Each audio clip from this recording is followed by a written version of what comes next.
Rebonjour à tous. Je suis ravi d'avoir un peu de temps pour vous parler un petit peu de Markem Images, mais surtout pour vous parler du QR code augmenté GS1. Vous avez vu, le sujet de ma présentation, c'est prêt pour implémenter le QR code augmenté GS1 avec des données dynamiques. Je pense que le message doit être très clair. On est prêt, tout n'est pas forcément simple, mais on est prêt pour relever ce challenge. Une toute petite introduction me concernant. J'ai travaillé plus de 10 ans chez Markem Images. Auparavant, j'ai travaillé chez d'autres industriels dans le domaine de l'emballage flexible et des lacs de protection. Et auparavant, 12 ans dans les télécoms. Dans chacune des entreprises, j'ai toujours travaillé sur des changements de business model. Le QR code augmenté GS1, pour moi, c'est un changement de business model pour vous, pour tout l'écosystème. J'aime bien démarrer quand je vois des clients par est-ce qu'on est dans une évolution du marquage ou est-ce qu'on est dans une révolution? Si je parle de révolution, je vais faire peur. Oh là là, ça va être compliqué, c'est délicat. Si je parle d'évolution, ça vous fait dire qu'on est à l'aise, on a l'habitude et transformer et vous accompagner dans des lignes beaucoup plus rapides, sur des nouveaux emballages, etc. C'est notre lot quotidien. On va voir trois choses aujourd'hui qui sont fondamentales. Le premier, c'est qu'on est dans un environnement en pleine mutation. Et je veux vraiment insister là-dessus, parce que c'est cet environnement-là qui, quelque part, a amené l'arrivée du GS1 Digital Link ou le QR code augmenté GS1. Encore une fois, je suis désolé, j'ai l'habitude de parler en anglais et d'utiliser le GS1 Digital Link. Avec cette arrivée de ce nouveau code, la question se pose sur l'écosystème de l'impression. Doit-il évoluer? Oui, il doit évoluer. Et la question que l'on se pose, c'est comment doit-il évoluer et que faut-il rajouter? Donc, pour parler d'un environnement en pleine mutation, d'abord, si vous regardez autour de vous, il y a de la data partout. La question, c'est que fait-on de cette data? Et quand on parle du QR code augmenté GS1, on parle de données dynamiques. On va rajouter de la data ou exploiter des données. Le deuxième élément, c'est la sustainability. Avoir des solutions qui sont beaucoup plus positives vis-à-vis de l'environnement. Le troisième élément que l'on voit, c'est les routes de communication. Il y a énormément de moyens de discuter, d'adresser et d'échanger avec nos clients. La question est, est-ce qu'on prend la bonne route pour amener les informations à notre écosystème?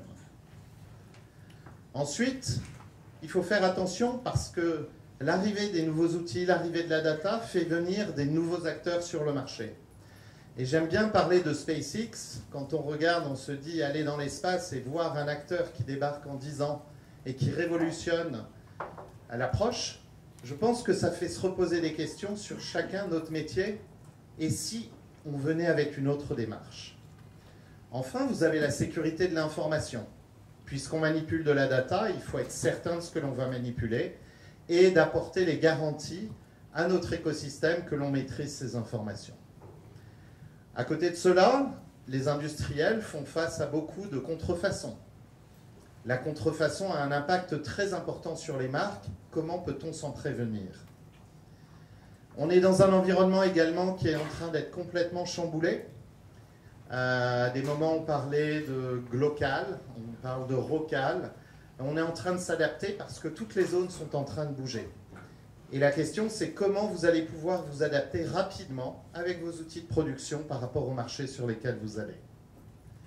Enfin, on est passé par une période de forte inflation. Et durant cette période, c'était compliqué. Il y a eu beaucoup de discussions autour des hausses de prix, autour de réduction du contenant au même prix. Donc ce qu'on appelle la shrinkflation. Comment est-ce qu'on arrive finalement à protéger nos marges et comment c'est perçu?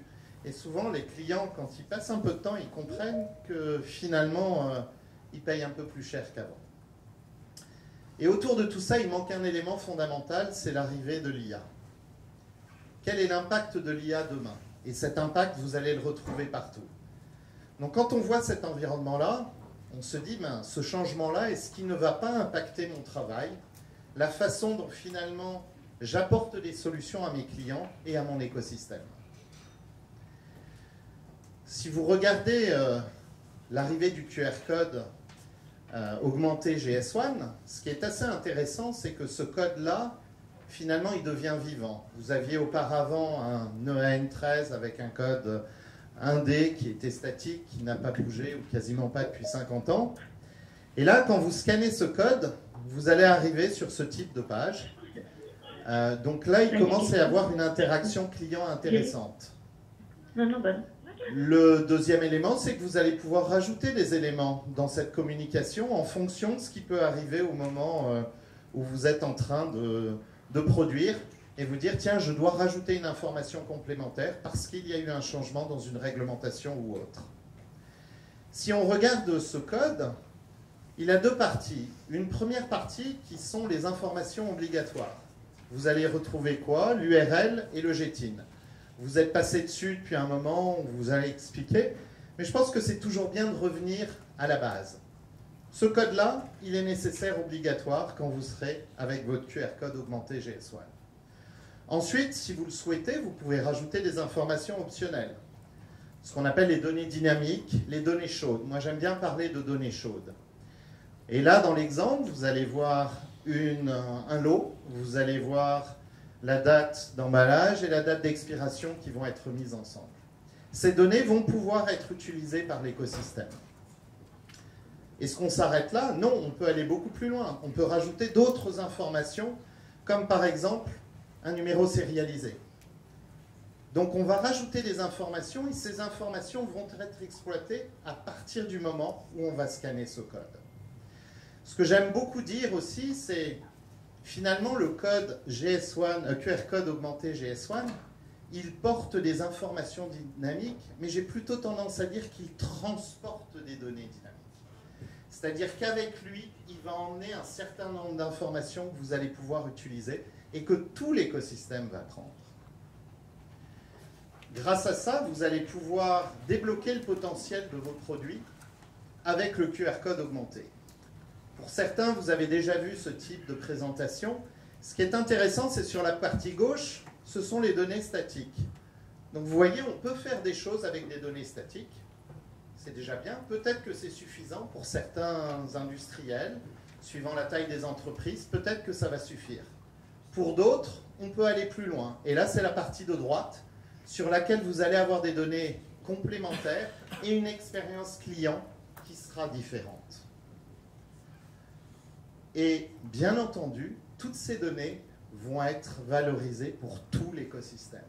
Avant tout pour l'industriel, mais également pour le distributeur, comme on a pu échanger tout à l'heure, et pour le client final. Alors on parlait aujourd'hui, on est prêt. La très bonne nouvelle, c'est que les imprimantes que vous utilisez, qu'elles soient chez Markem Hommage ou chez un confrère, elles sont toutes prêtes normalement à faire du code 2D. C'est-à-dire à pouvoir imprimer ce code 2D. Je vous ai mis les différentes technologies pour marquer sur un produit. Et dans toutes ces technologies, vous avez des vitesses d'impression qui sont plus ou moins rapides. Il n'y a pas que la vitesse qui va compter. Il va y avoir aussi le contraste, parce que derrière, on a besoin de s'assurer qu'on va pouvoir lire le code avec un téléphone, avec un scanner.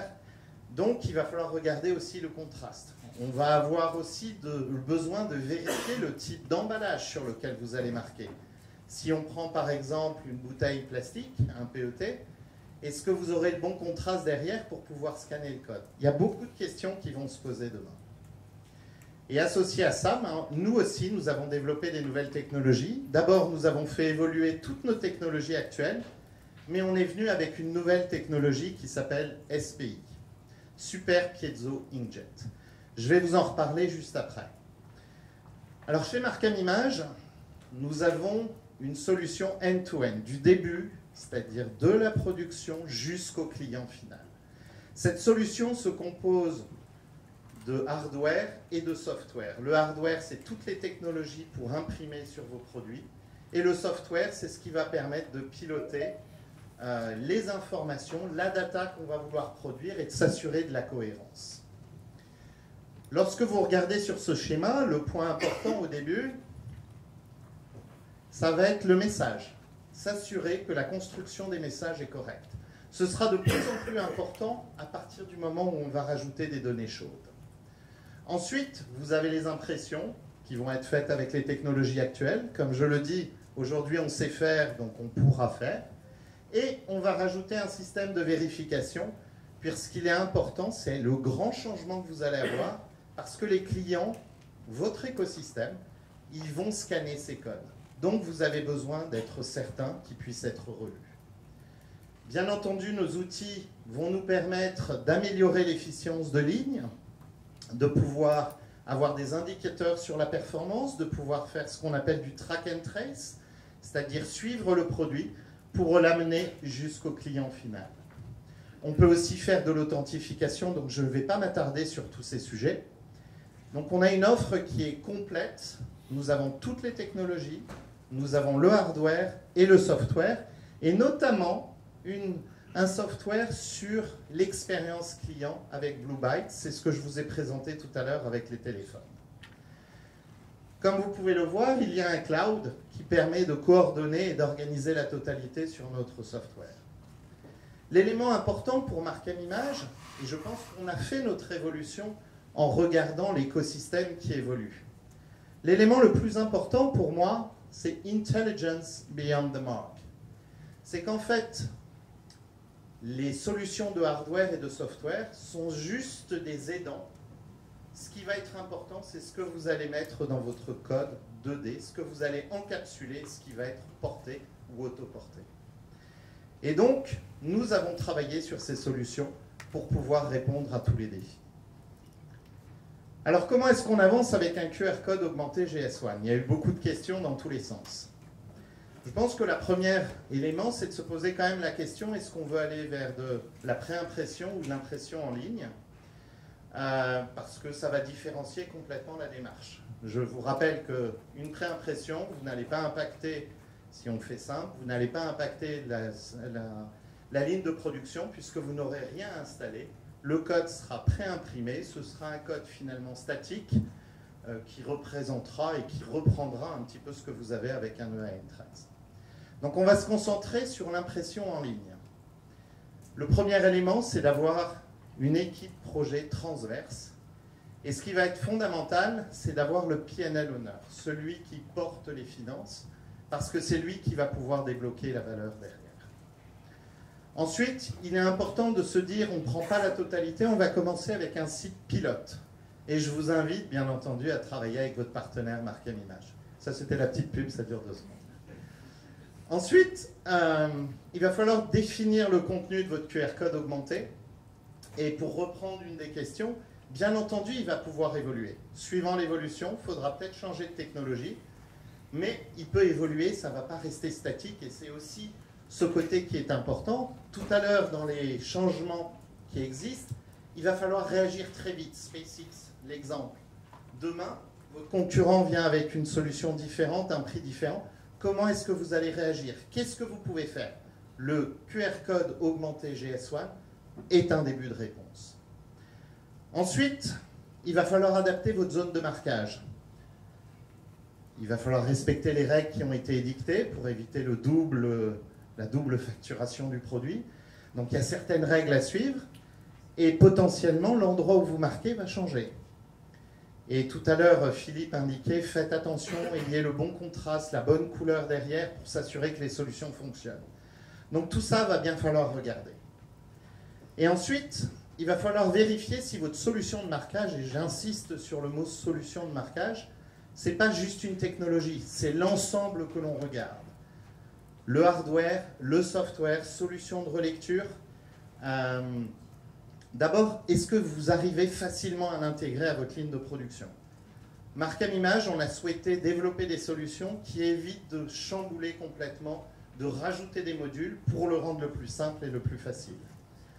Ensuite, il faut qu'il y ait une communication efficace entre l'IT et l'OT pour justement porter toutes ces données.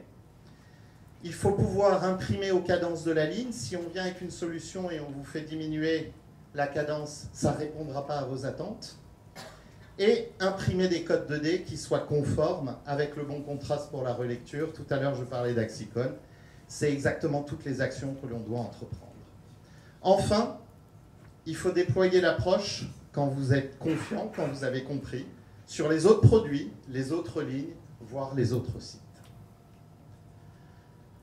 Alors, je vous ai dit tout à l'heure qu'on avait lancé une dernière technologie, c'est le GS1, c'est SPI, Super Piezo Inkjet. On l'a dévoilé en exclusivité au Global Forum en Belgique l'année dernière, en 2023, en indiquant qu'on avait développé une technologie pour justement accompagner l'arrivée du QR code augmenté GS1. 3 éléments différenciants, une très bonne qualité, on peut imprimer sur tout type de surface, on n'a pas besoin que ce soit plat, avec des distances qui sont assez, on peut être assez loin du produit, et à grande vitesse. Donc tout à l'heure, on parlait qu'il faut que la distance reste stable, bien entendu c'est préférable, mais on a une grande flexibilité dessus.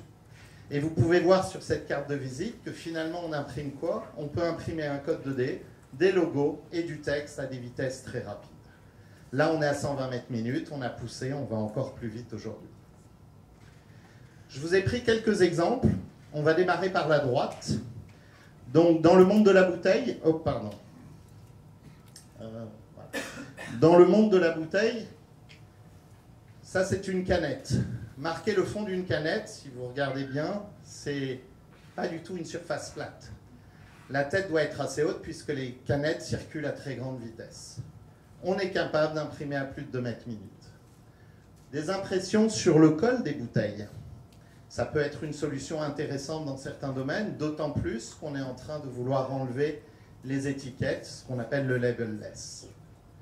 3e point, sur des canettes sur le côté, pour rajouter de l'information, de la promotion ou autre, on sait le faire aux cadences de production.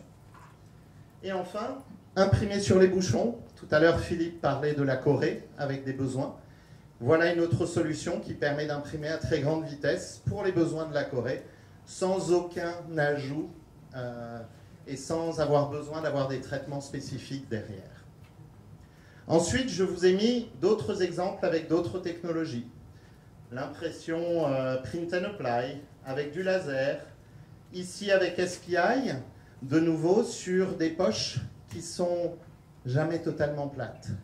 Et là, vous voyez quoi sur ce type de code? Ben, vous allez voir que là, on commence à utiliser de la donnée chaude de la même façon.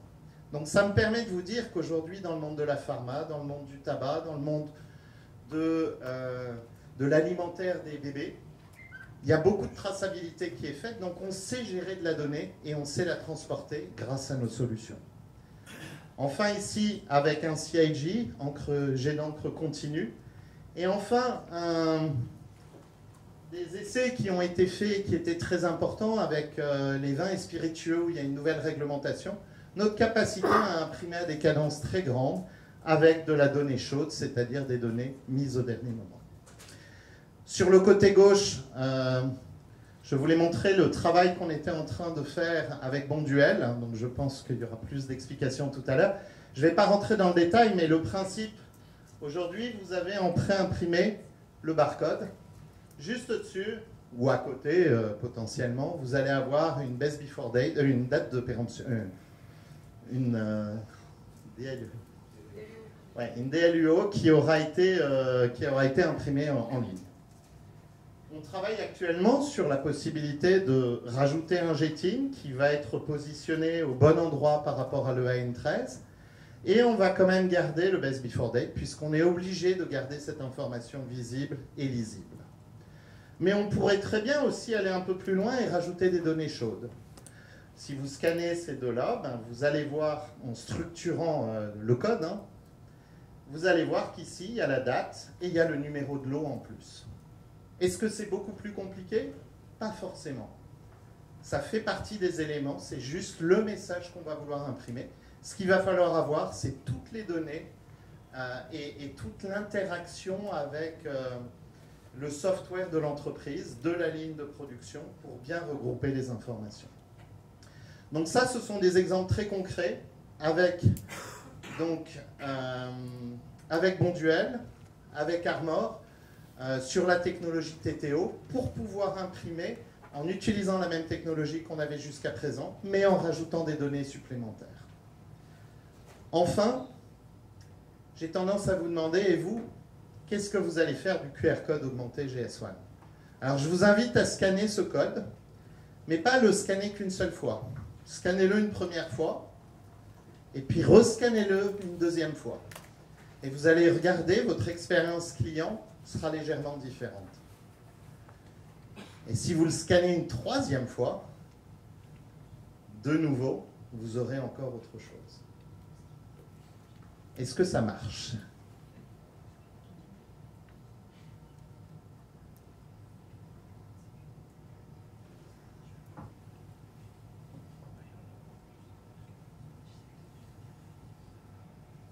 Donc là, il y a un GTIN encodé, un numéro de série, une DLC.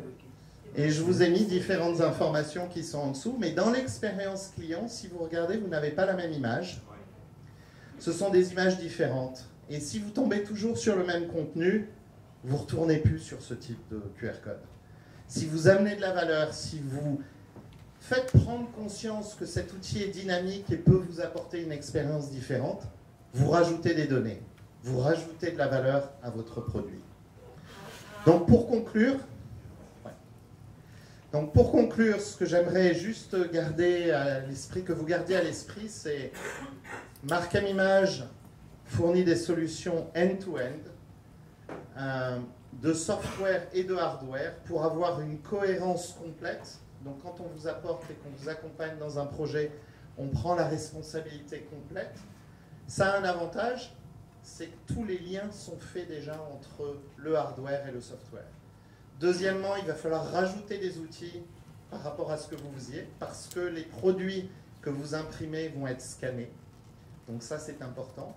Et bien entendu, si vous voulez de la valeur, il faut que vous ayez bien réfléchi aux informations que vous voulez faire porter par ce QR code qui doit être en ligne avec la digitalisation de votre entreprise.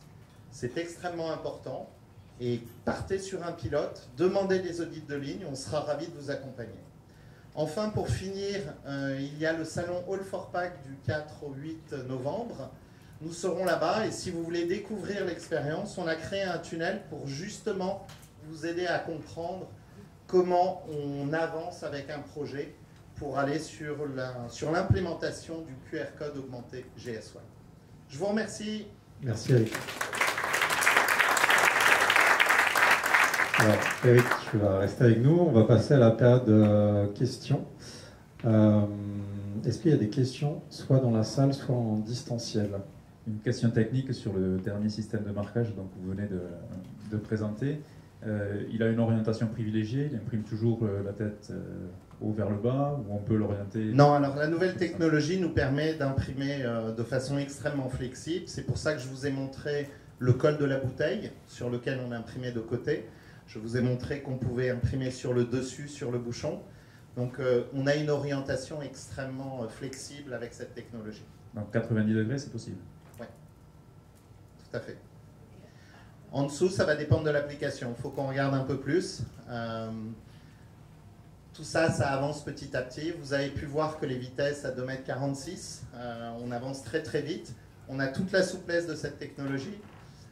Pour des questions de confidentialité, je ne peux pas vous dire les clients qui sont derrière, mais ça se développe et ce qu'identifient les gens, c'est surtout une flexibilité, une adaptabilité de la solution à l'outil de production et non pas l'inverse, où on va demander aux industriels d'adapter aux technologies.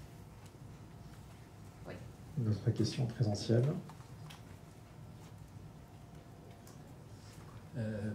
Bonjour. Bonjour. Marc Boniface, Nestlé Purina. J'ai deux questions. La première, c'est sur le type canette. Oui. Canette, Coca, Perrier, enfin ce que vous voulez. Vous êtes uniquement... Enfin, la solution, c'est uniquement du jet d'encre ou c'est possible aussi en laser? Alors, il va y avoir, je n'ai pas voulu rentrer trop dans le détail, tout va dépendre des vitesses, premièrement. Et deuxièmement, il va y avoir la notion du contraste. Donc vous avez ces deux sujets à regarder. Donc par rapport aux technologies, si vous voulez, on va dire à peu près jusqu'à 60 mètres minutes, vous avez un grand nombre de technologies qui peuvent fonctionner. Donc 1 mètre seconde. Dès qu'on passe au-dessus, on va se retrouver avec de plus faibles solutions, des contraintes, souvent de distance. Et SPI, justement, a fait voler toutes ces contraintes pour apporter une flexibilité complète et surtout du contraste, puisqu'on a une encre, on a plusieurs encres, mais l'encre noire, suivant le fond, permet d'avoir le contraste nécessaire. D'accord. Une autre question, j'en ai trois. Parlez bien, s'il vous plaît. On m'entend ? Au niveau du micro. Bon, oui. Excusez-moi. Une autre question, en fait, c'est, j'entends beaucoup parler de QR code augmenté depuis le début, mais par rapport à la place qu'on peut avoir, est-ce qu'on peut partir sur un data matrix ou un type data matrix? Alors, je ne suis pas sûr que ce soit à moi de donner cette réponse, mais vous avez le QR code augmenté GS1, vous l'avez en QR code, mais vous avez aussi un data matrix. L'une des grandes différences, c'est que le QR code augmenté GS1 va permettre d'être scanné avec tout type d'appareil. Vous savez qu'avec EOS, aujourd'hui, vous n'êtes pas capable de lire un data matrix. Donc ça crée une barrière quelque part. Donc en général, ce qu'on a vu, c'est que le data matrix était plutôt pour des besoins internes, des besoins B2B. Dès qu'on arrive vers le B2C, on est plutôt sur un QR code. Mais quid dans les tout petits emballages, quoi. Oui. Ça va dépendre de l'information. Et encore une fois, ça ramène aussi la question, à partir du moment où vous allez changer l'information qui va être transportée, c'est peut-être le moment de repenser ces emballages pour trouver la bonne place et aussi simplifier vos emballages. Tout à l'heure, on parlait de complexité avec une multitude de codes en introduction. C'est aussi l'occasion. D'accord. Les dernières questions, les tolérances. Oui. Parce que vous avez parlé des SPI. Grande tolérance. Parce qu'il faut aussi que ça rentre et que ça bouge pas trop. Très grande tolérance. Alors j'étais venu plusieurs fois ici apporter mon témoignage. Dans le monde de la boisson, sur les bouteilles plastiques, les bouteilles circulent sur des convoyeurs, il y a toujours de la vibration. On était capable d'imprimer 100 000 bouteilleurs. On avait fait des tests en code sérialisé, un QR code augmenté sérialisé. On était à 60 000 et on n'a pas pu aller au-delà parce que la ligne ne pouvait pas aller plus vite. Mais on est très confiant. Sur SPI, grâce à la technologie, on a une tolérance qui est très forte. On peut aller jusqu'à, suivant les applications, jusqu'à 3 cm, 30 mm. Très bien. Peut-être s'il y a une question en distanciel. Non, pas de question distancielle. Alors on prend une dernière question si on a une en présentiel. Ah, ici à Blas. Bonjour, Benjamin Dantouvignon, Nestlé Purina. Vous avez parlé que vous avez notamment fait des améliorations sur vos dateurs, notamment je pense à la série des CIG, pour être en conformité avec les QR codes. Est-ce que c'est quelque chose dont il faut totalement remplacer l'équipement, ou alors c'est quelque chose qui peut être fait sur ligne par simple modification, je sais pas, dans le cabine électrique ou... Alors ça, je pense qu'il vaut mieux regarder en fonction du type de dateur que vous avez, où vous en êtes, etc. 9750. Alors, non, a priori, bon, je préfère pas répondre directement à cette question, mais le principe, c'est... D'abord, vous avez un élément très intéressant, c'est que la division CIG, donc jet d'encre continue, est aussi celle qui s'occupe de SPI. Les personnes qui sont dans cette activité travaillent en étroite collaboration avec GS1, donc ils participent au groupe de travail, donc ils ont complètement intégré les différents besoins. Donc toutes les évolutions qui sont faites pour pouvoir répondre et être complètement compatibles avec le standard. Et si aujourd'hui, souvent, on est en marquage en dot, ouais. C'est un souci pour le QR code? Il faut repasser... Non, ça, encore une fois, ça va dépendre. Il faut faire des tests et regarder en fonction du substrat, en fonction de votre vitesse de ligne, en fonction de la qualité des dots qui ont été déposées, etc. C'est pour ça que je vous invite, quand vous allez sur ces projets, de travailler sur une ligne pilote, mais aussi de demander un audit de vos lignes. Ça va permettre de regarder ce qu'il y a et ce que potentiellement sera nécessaire d'être fait pour le futur. Dernière question avant de passer à la prochaine keynote. Oui, bonjour, Sophie Girardon chez ERTA. J'ai une question, on a parlé de cadence, mais on n'a pas parlé d'encombrement sur la ligne et de milieu dans lequel ça pouvait être mis en place. Là, c'est pour notamment la nouvelle milieu humide, voire mouillé, quoi. Merci. Alors, suivant la configuration de vos lignes, ce que je vais déjà vous donner, c'est une vision d'ensemble. La technologie SPI ressemble un peu à la technologie CIJ de encre déviée, jet d'encre continue. Donc vous avez une tête qui est un petit peu plus grosse. Donc l'avantage, c'est qu'elle s'intègre assez facilement aux environnements.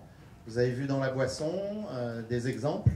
On a travaillé avec des OEM qui sont les leaders dans ce domaine et dans d'autres activités. Tout le monde identifie que cette technologie a son premier bénéfice, c'est que finalement elle s'intègre très facilement à leur environnement aujourd'hui, puisqu'elle prend très peu de place. Vous avez juste une tête à placer sur le convoyeur ou à l'intérieur de la ligne de production. Le deuxième élément, c'est qu'on est en train de faire évoluer cette technologie. Donc, suivant le contexte, peut-être qu'il y aura des besoins spécifiques. Mais aujourd'hui, on l'utilise, on parlait de l'eau, on était sur l'eau et dans d'autres domaines. Il y a des endroits qui sont assez humides sur lesquels on utilise cette technologie. Donc, a priori, cette solution pourrait répondre à des très hautes cadences, encore une fois, une très grande qualité d'impression et aussi avec une flexibilité sur la distance.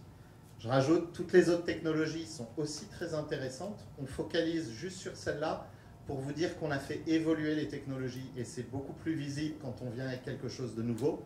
Mais on a fait évoluer les lasers, on a fait évoluer le tige, on a fait évoluer l'encre solide pour pouvoir répondre aux besoins de demain. Merci beaucoup Eric, bravo pour cette présentation. Moi aussi, je vais vous demander de scanner un QR code. Alors, il ne va pas changer, il va juste vous renvoyer vers un lien cette fois. C'est pour avoir votre feedback donc, sur la Kinoc. Et si vous avez des demandes de contact, être mis en relation avec Marc Image pour poursuivre les discussions. Donc, je vous laisse un instant pour le flasher en distanciel aussi.